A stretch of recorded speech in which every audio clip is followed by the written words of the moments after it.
Good morning, grade 9. We're going to continue where we left off. So this is to help your first question in the worksheet.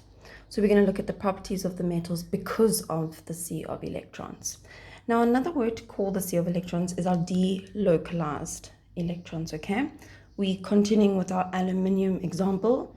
The reason why I put a 3+ here is because it has become positively charged because it has transferred 3 electrons, which situate in the empty spaces, and this is what we call the sea of electrons. So we're going to look at the first two properties, malleability and the ability to be ductile.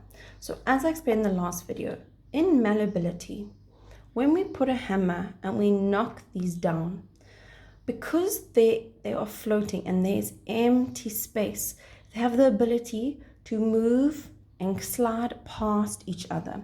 So if we go here, when the hammer hits, can you see that our atoms move relatively closer together? They move down towards each other because they are not attached, and therefore the atoms can move between each other and move past each other.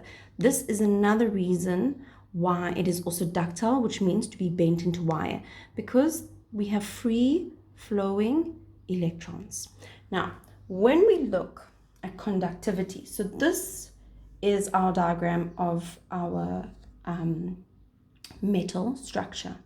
Can you see we have our atoms, our metal atoms, and the little green dots represent our electrons.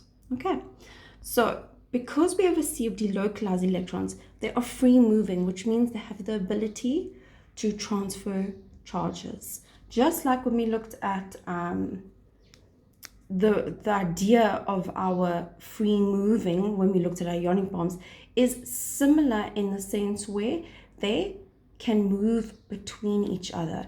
So they are good conductors because our electrons are mobile. Okay, we also know that they are ductile.